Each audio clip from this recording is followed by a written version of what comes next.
Hi guys, welcome back to the channel. Welcome back to another technical analysis video. Today we're going to be taking a look at Vechain's VET token. We'll take a look at the price action, the recent developments with where the price has been heading and any changes to our previous technical analysis.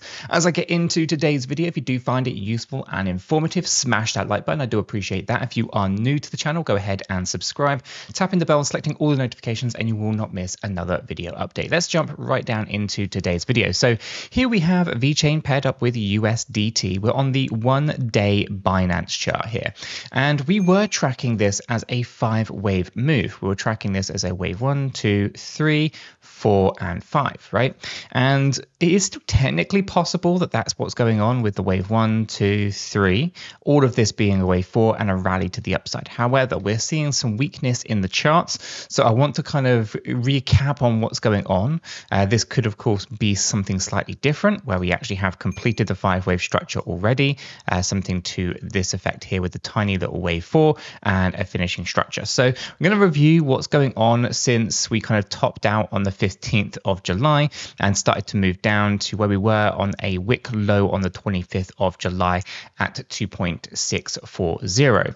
Okay, so let's review. If we take this down into a 4-hour time frame, you can see that we've had a pretty big move to the downside, but it isn't impulsive. We do not have a correct structure for an impulsive breakdown. It does, however, have a bit more of a structure that is like a double zigzag and triple zigzag kind of pattern, where we can see the occasional 5-wave structure, but we're not actually seeing impulsive breakdowns based on the internal workings. And then we are, of course, fighting against some resistances. On this 4-hour time frame, we can see the white line is the 200-day EMA. This is current resistance. The 50 EMA, the blue line, is also resistance, and the 50 SMA is also resistance, the yellow line coming through the chart here. So we'd see a lot of weakness, not just on the 4-hour, but also on the 1-hour time frame, with that 200 hourly EMA also being resistance for Vechain. Okay, so if I bring this back to our daily time frame and we start to recap on, okay, this move to the downside isn't looking overly too strong. We can see the 200 EMA resistance on those lower time frames, and we can also see here on the daily time frame the blue line, which is the 50 EMA, also coming in as resistance. Okay, so it's not looking the best. The structures are still corrective, so to me, I'm not overly too concerned about that. If we do go ahead and measure the distances here using the Fibonacci retracement tool, if I can grab hold of it, there we go, we can of course see that we came down already into the typical range of retracement between the 123.6 and the 100% retracement level, or 1 to the 1.236, between the 2.560 and 2.655. Okay, if I go ahead and remove that, you can see we just wicked into there. This makes it a 3-wave correction, like so. Okay, so it's very corrective. This isn't to say that, you know, we are terribly too concerned, but with the weakness that we are seeing on the 1-hour and the 4-hour time frames, I wouldn't be surprised if we come back down and we retest this area. And if we do come down deeper than that low range of 2.560, then this is no longer going to be a WXY, but instead it will become a WXY, X and Z pattern. Okay, and so we want to be aware that anything coming down deeper than there is going to create a further slippage to the downside. Now, one of the things I'm reasonably confident on is the existing low down here at 2.016. I'm not expecting that to kind of get lost. We have already collapsed down by 22% for Vechain, and this was after a significant run to the upside of 67%. Okay, so it still looks pretty good, but the idea of moving up higher into that 5th wave, I think we can kind of put to bed. There is, of course, this upper area of resistance between 3.8 and 3.9 cent, so that's going to hold up as some pretty major resistance for Vechain. Still no closed positions above its 200-day EMA, so again, we have concerns over that.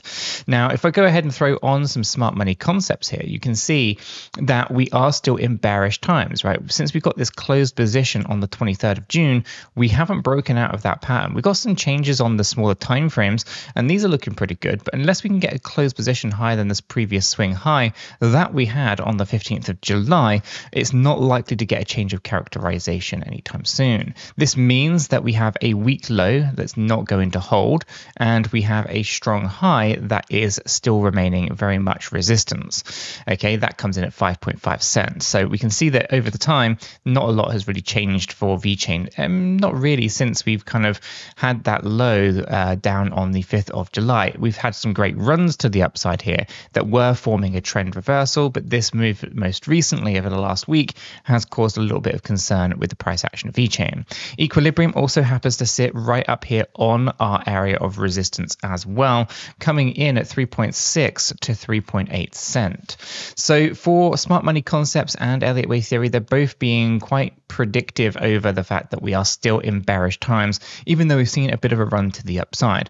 What will change that? Well, we're going to be looking for closed positions above the 200-day EMA, and we're not likely to see that, in my opinion, anytime soon, but if we can get a closed position there, that's going to change things up a little bit. And we're also going to be looking for a closed position higher than the previous swing high that will change our characterization from a bearish one into a bullish one. Okay, so we're going to be looking for those key things over the next couple of weeks. In terms of our stochastic RSIs, you can see we're overbought on the 1 hour, the 4 hour, the 8 hour. It's not looking the strongest, but on the daily we're looking okay, and the weekly I don't think is terribly too far behind either. Now if we turn off the stochastics and bring on the relative strength index, you can see that we are fighting that 50 level on the RSI. Basically, anything above 50, which is where we currently sit, is deemed bullish on a macro kind of trend basis. Anything lower would be bearish. So right now we've come down quite aggressively, and this is actually a strong kind of indication that for Vechain there's actually a lack of selling volume, but we'll take a look at that in a second, and an appetite for maybe more buying than there is selling. But at the moment on the divergence indicator, no divergences, and the relative strength index is showing strength on a macro scale. So we're not terribly too concerned there. If we bring the volume in and we take a look at this, we can see that as we've started to correct down in this correction for the price action right here, you can see that the volumes have also decreased.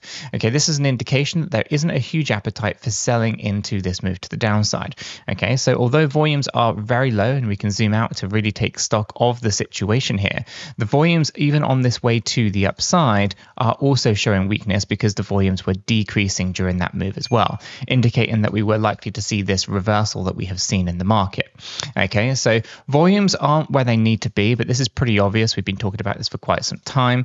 Essentially, we haven't really got to that point in the market where there's new, fresh demand for crypto. Okay, we've had obviously pushes to the upside driven from kind of the stock market through the ETF plays, speculation around that from existing players, and lots of money kind of flowing into meme nonsense, but we haven't seen any strong demand coming in for projects with actual utility and of great, future in terms of projects and stuff like that. So for Vechain right now, yeah, it's definitely some concerning times. We can see resistance here. I expect a bit of a pull to the downside on the smaller time frames and a bit of a push on the macros to the upside. Now, if I bring this to the weekly time frame, things are still looking very good for Vechain at a macro scale, but this stuff takes months, 2 years to play on out. Okay, so understanding that we aren't talking about making quick money here, we're talking about making long-term gains over a significant period of time. It's important to note that we still have great progression here for some really good gains. We are talking about moving up quite aggressively for Vechain as new fresh demand comes in. This isn't anything unusual. We've seen these things play out time and time again. Take into consideration where we were back in 2020, for example. We had that great surge initially, but we did collapse down in November of 2020.